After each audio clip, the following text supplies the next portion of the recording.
2019 foi um ano que marcou de várias maneiras, de várias formas, por vários motivos, vários fatos, vários acontecimentos.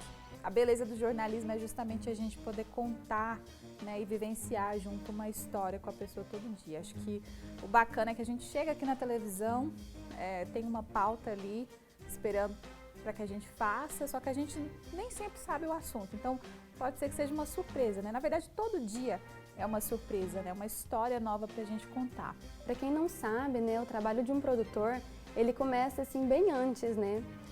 A gente tem esse primeiro contato com a pessoa, a gente vai atrás das informações ali para depois mandar a equipe para a rua, né?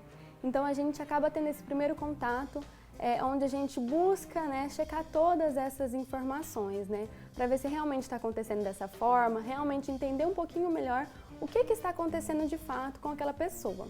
2019 ficou marcado para mim por alguns motivos óbvios que assustaram muita gente, que foram as queimadas.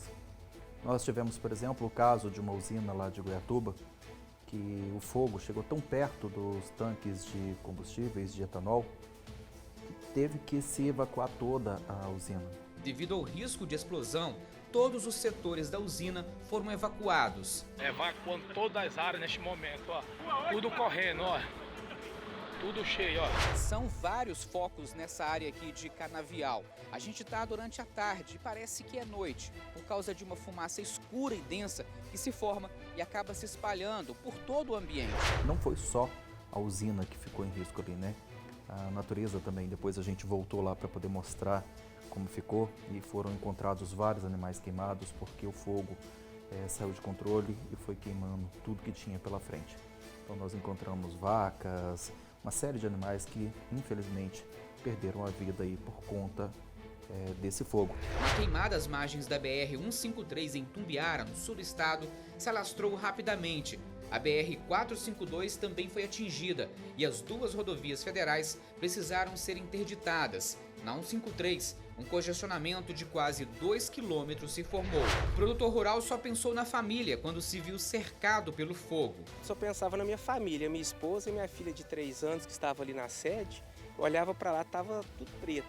Aí foi um desespero muito grande. Esse ano, acho que no primeiro semestre, não me recordo muito ao certo mês, mas eu fiz uma matéria também que me marcou muito, que foi um casal que voava de paramotor lá em Caldas Novas e eles estavam prestes a se casar. Esse foi o último vídeo feito pelo casal, momentos antes da queda.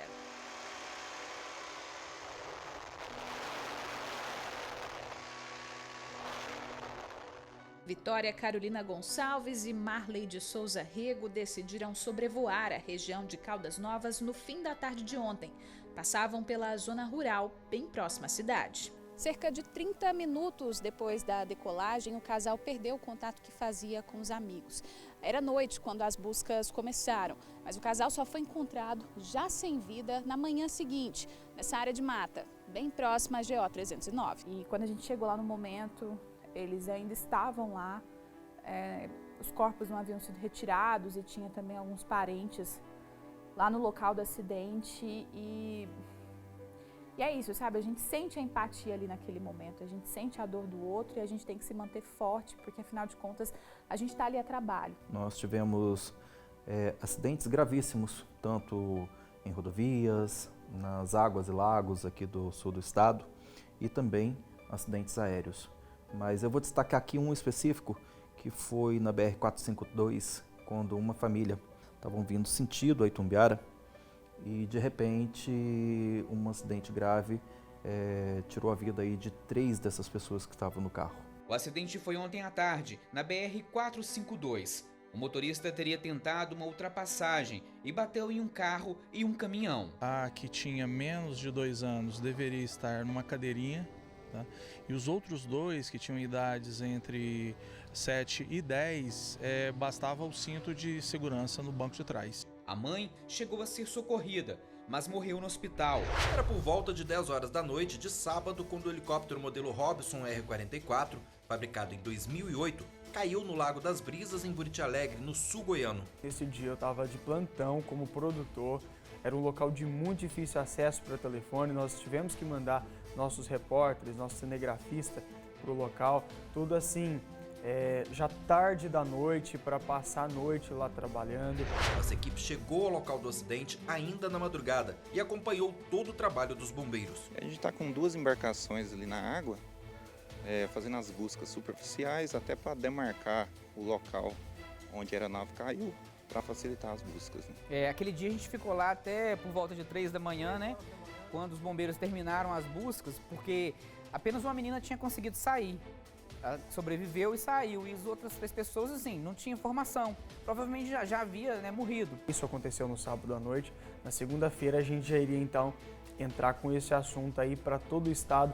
E as informações, elas têm que ser redondas, elas têm que ser fechadas. A gente não tem o direito de passar uma informação até com tanto tempo assim, de sábado para domingo, com erro. Se você chegar no local, aquela agitação, as informações, tudo preliminar, você não tem a informação concreta, o que aconteceu, em busca das vítimas, em busca de tudo. É só um dos casos que a gente presencia todos os dias. E aí, no outro dia de manhã, já foi uma outra equipe. E nós ficamos aqui em Itumbiara para cobrir a sobrevivente que ela ia fazer esse depoimento, né, na polícia. Né? E cerca de meia hora que os corpos de Miriam Carolina Fontoura e Micaela Damasceno Lima foram retirados da água, o Corpo de Bombeiros então fez a retirada do corpo do piloto Ricardo Magalhães Barros. Só que teve que usar de uma estratégia um pouco diferente, exatamente para evitar o confronto aqui com a família, que já estava desde cedo e todos muito abalados. Claro que na hora que o corpo foi retirado e eles perceberam que não estava sendo retirado aqui pela base montada pelo Corpo de Bombeiros, houve desespero por parte do pai, da mãe e dos irmãos. Como jornalista, a gente viu muita tragédia, muitas queimadas, muitas histórias difíceis que marcaram, mas sempre tem algumas que marcam mais que outras, né? Para mim, nesse ano, um caso que me marcou bastante foi o caso do seu João. Ele morava num barracão, teve um incêndio lá e ele perdeu tudo que ele tinha, até a criação de galinhas. E quando a gente foi fazer a reportagem com ele para pedir ajuda, né, para a comunidade, para as pessoas darem esse apoio, ele muito triste, né, contando que aquilo ali era tudo que ele tinha, a casa dele era um paraíso para ele mesmo, da forma como era. E ver tudo daquele jeito queimado foi muito triste e marcou muito a gente. Aí veio uma outra parte dessa história que foi a solidariedade, né? Foi bonito assim de ver como as pessoas aqui da cidade, até de outras cidades do sul do estado, se uniram para ajudar ele, né? Para reconstruir essa casa que para ele, para muita gente seria só um barracão, para ele aquilo ali era o exemplo de casa, era o espaço que ele tinha como lar. E foi bom ver a felicidade dele, voltar lá e ver que as coisas estavam dando certo. E aí veio uma outra parte dessa história que também marcou muito e fechou de uma forma muito triste, que foi foram semanas depois, a morte, né, do seu João, desse morador aqui da cidade. Quando a gente recebeu a notícia aqui, muita gente ficou triste, chateada, né, porque acompanhou, foi uma história que todo mundo acompanhou aqui na cidade, e a gente como ser humano também todo mundo fica muito abalado, né, com esse tipo de situação. E às vezes ali no nosso papel de jornalista a gente tem que deixar um pouco essa emoção de lado para contar essas histórias, mas no fundo quando a gente chegava em casa, quando eu pensava em tudo aquilo que ele viveu, me colocava numa situação semelhante e imaginava que sofrimento que era aquele, né, que situação difícil que foi. Um dos casos que mais me marcou no jornalismo da TV Anhanguera foi cobrir o caso de um menino de 11 anos que ele saiu de casa e depois foi visto ali no Rio Paranaíba, como se estivesse brincando, né? E depois, de repente, ele desapareceu.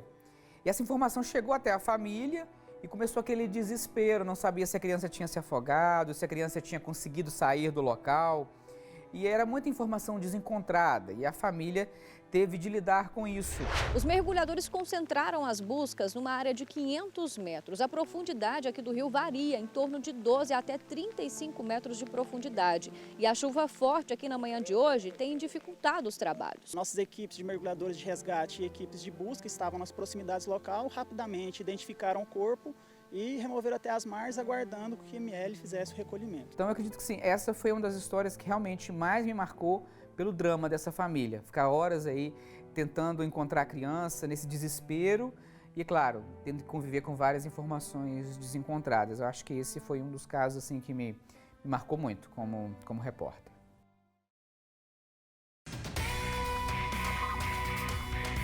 Um dos fatos que me marcou bastante, que a gente noticiou recente aqui, foi no final de outubro, quando aconteceu uma forte chuva em Caldas Novas. O temporal que atingiu Caldas Novas causou alagamentos e destruição em vários pontos. Moradores registraram chuva de granizo na cidade. Chovendo granizo. Foram cerca de 30 minutos de chuva e ventos fortes. Era 4h30 da tarde quando o teto dessa farmácia desabou. Ela estava em funcionamento, funcionários e clientes estavam lá dentro. Por sorte, ninguém se feriu. Esse vídeo foi feito de dentro da farmácia e mostra o desespero do momento em que o teto veio abaixo. E a sexta-feira de carnaval em Itumbiara começou assim, com chuva, muita chuva. Em 40 minutos, choveu tanto que uma das principais avenidas da cidade ficou assim, ó, coberta de água. E aí, claro, motoristas, motociclistas se arriscam para poder passar aqui pela Beira-Rio. A gente falou muito aqui no Jornal Anguera também sobre as quedas de energia, né? Os transtornos aí para os moradores de todo o estado, que foi deixando prejuízo para todo canto. Tinha produtores rurais que perderam toda a produção de leite porque não tinha como resfriar esse alimento. Também peixes que morreram, comerciantes que perderam estoques de sorvetes, picolés. Histórias que se repetiram tanto que a gente contou por aqui no Jornal Anguera todos os dias, né? Dias e dias seguidos. Nos últimos dias, moradores fecharam a GO 139 em Caldas Novas e a GO 040 em Bom Jesus como forma de protesto. A BR-153 em Goiatuba também foi interditada. Agora lascou tudo. Então, se a gente for colocar em pauta, são uma média de 20 processos mês, é quase o tanto de um por dia. O número de clientes descontentes com o serviço prestado pela Enel pode ser muito maior, já que muitos consumidores acabam não formalizando uma reclamação aqui junto ao Procon. E esse ano também tive algumas experiências bem bacanas. Fiz uma matéria sobre a colheita do girassol, então todo mundo imagina como é que tava, né? O local todo amarelinho, aquela coisa mais bonita, assim, né? Chega a encher os olhos mesmo de tanta beleza. Foi uma experiência muito bacana. E tive também uma outra experiência com pessoas muito especiais também. Eu contei a história de uma búfala albina, né? Um animal que já é meio exótico, né? Diferente. E que nasceu branquinho, o que não é comum, né, para a espécie. Segundo os especialistas, a condição é rara. A chance de um animal nascer com alguma característica albina é de 1 em 20 mil. E a princesa faz parte dessa estatística. Ela estava fraquinha no começo e foi arribando. E ficou essa moça bonita. E toda vez que eu vou para a roça, eu me sinto em casa. O Ribeirão Água Quente tem 12 quilômetros de extensão. Ele deságua no rio Piracanjuba. E ao longo de 7 quilômetros, o que é mais incrível é que a temperatura se mantém quente, em torno de 31 graus. O Jardim Japonês é o roteiro certo para quem quer conhecer um pouco mais das tradições que vem do outro lado do mundo. Bom, esse portal é o caminho de entrada para o Jardim Japonês aqui de Caldas Novas. E reza a lenda que a gente tem que entrar pela direita. Isso diz que dá sorte, tá? Claro que é isso que nós vamos fazer. Mas esse portal ele tem um significado. Ele chama Turi, está explicando aqui do lado pra gente, e significa passagem, a roda da vida. E se diz que a gente tem que entrar pela direita, claro que eu e todo mundo que está aqui vamos entrar pela direita, né? Vamos lá. Gente, entrar... Ó, e é pesado, tá? Não é moleza, não. É bem pesadinho entrar aqui. Eu vou segurar para o pessoal entrar aqui. E todo mundo vai entrando aqui pela direita. Se diz que dá sorte, claro, nós não vamos duvidar disso, né? A fogueira está logo na entrada para anunciar que a festa já começou. E arraiar que se preze tem que ter comida boa. E esse aqui tirou de letra. São 30 barracas com os mais variados cardápios. E a gente, claro, aproveita tudo. E cá entre nós, com Maiara e Maraísa, não tinha como ficar parados.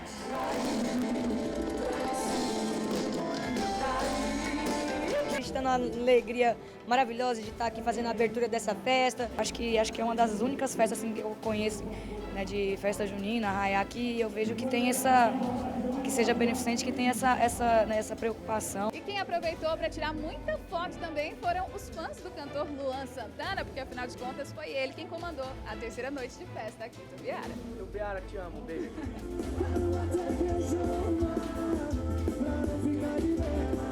O dia já estava clareando quando ele subiu ao palco.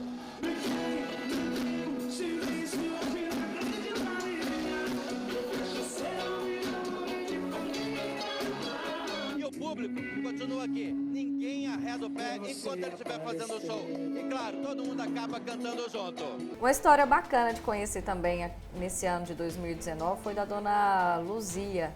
Ainda muito nova, carregava o peso de cuidar dos 14 irmãos e conciliar trabalho com o desejo de escrever sempre mais. Às vezes eu me pego fazendo isso, sabe? Escrevendo no ar, escrevendo às vezes no chão, na areia. Né? Toda essa história de dificuldade e superação virou uma autobiografia. Esse livro aqui foi publicado em 1989, mas ainda hoje rende vários prêmios e homenagens. E a dona Luzia comemora cada conquista junto da família. Quando a gente vê assim numa pauta que é uma senhora de 80 anos, a gente já se prepara para um cuidado, para ter um cuidado melhor, uma senhora, né? Mas quando chegando lá fomos surpreendidos, né? Que uma senhora de 80 anos nunca foi à escola e com a sabedoria enorme daquela para ensinar para todo mundo mesmo, questões de vida mesmo. E na humildade dela, né? Ela falando sobre fé, sobre luta, sobre história de vida, sobre ser exemplo. Ela contando como que ela aprendeu a estudar sozinha, como que ela aprendeu a lidar com a vida difícil que ela teve com a família. E eu fiz recentemente uma matéria que eu gostei muito, que foi uma matéria onde alguns idosos da cidade de Morrinhos, eles fizeram a mudança do lar onde eles moravam, um antigo lar, para um lar mais novo. A nova casa foi construída para trazer mais conforto e também acessibilidade. São 4 blocos como esse daqui onde a gente está e cada um tem 6 quartos. De início serão 2 idosos por cada quarto. Mas com o tempo, o novo espaço vai poder receber até 70 pessoas. Existem 2 idosos lá, a dona Ana e o seu Otaviano, e a história deles é uma história muito bonita. A dona Ana está com tudo pronto para a mudança e ansiosa para ir para a nova casa, que vai ter um quartinho só dela e do seu Otaviano. Aí eu já arrumei meus trem e tudo, já, para mudar. E enquanto eu editava essa matéria, eles me chamaram a atenção. Eles se conheceram lá no lar de idosos e eles tinham muito desejo de morar juntos no mesmo quarto. E como foi possível, graças ao novo lar que foi construído, eles ficaram muito felizes. E esse exemplo deles de felicidade é o que eu acho que a gente precisa. E outro caso aí também que marcou muito no ano de 2019, foi um caso maravilhoso que eu acompanhei como apresentadora no caso, né? Assistindo a reportagem junto com o pessoal de casa, foi sobre a doação de cabelos. É que um salão de beleza daqui da cidade fez uma linda ação. É que todos os cabelos que serão cortados e doados aqui no salão vão para uma causa muito nobre. Eles vão ser utilizados na confecção de perucas que vão ser entregues para os pacientes do Hospital do Câncer de Barretos. Olá, eu me chamo Wagner, sou morador daqui da cidade de Itumbiara. E a reportagem que me chamou mais atenção foi do caso da Elisete, uma moradora lá da cidade de Caldas Novas. Ela que tinha uma determinada dificuldade de locomoção, precisava comprar uma cadeira de rodas motorizada. E como o custo era muito alto, ela teve uma grande ideia, que era de vender na porta da casa dela geladinhos. E olha, a Elisete já deu uma pesquisada nesse modelo de cadeira e descobriu que ele custa R$12 mil. E ela quer tirar todo esse dinheiro justamente da venda das laranjinhas. E para quem quer ajudar a Elisete, nem precisa desembolsar muito, viu? Porque cada laranjinha custa só R$1. E eu acredito que essa reportagem que a TV Anguera nos mostrou foi muito motivacional para mim e motivacional para você. Porque ela nos mostrou que não importa o tamanho da sua dificuldade, não importa o tamanho do seu sonho, se você tiver fé e ser perseverante, você consegue realizar. E parabéns, Elisete, você merece. Boa tarde, sou aqui em Itumbiara, moro na Rua Boa Esperança. Eu escrevi a reportagem dos ipê floridos, da época da reportagem. Essa beleza natural, com os pássaros cantando, principalmente quando a gente acorda, é muito prazeroso, porque a natureza nos oferece, muito bonito. E vamos combinar que a árvore é bonita mesmo. A copa cheia de buquê colorido chama a atenção de todo mundo. Nem os animais resistem.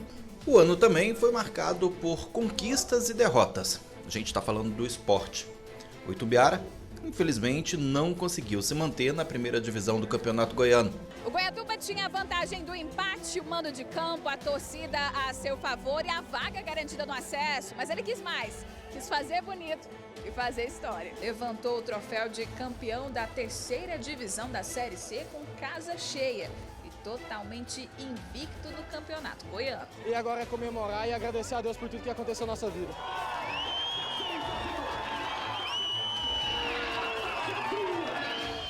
Aqui na nossa região, Panamá fez a tradicional festa em louvor ao Divino Pai Eterno, que arrastou milhares de pessoas de várias cidades vizinhas que, pela fé, caminharam por quilômetros para agradecer ao Pai pelas bênçãos recebidas e também para fazer seus pedidos. Nesse primeiro momento, centenas de pessoas percorrem aproximadamente 8 quilômetros do trevo da BR-153 até o Santuário do Divino Pai Eterno em Panamá. Aqui em Tumbiara, a procissão fluvial de Nossa Senhora das Graças emocionou inúmeras pessoas e também arrastou uma multidão de fiéis para acompanhar de perto a santa descer as águas do Rio Paranaíba.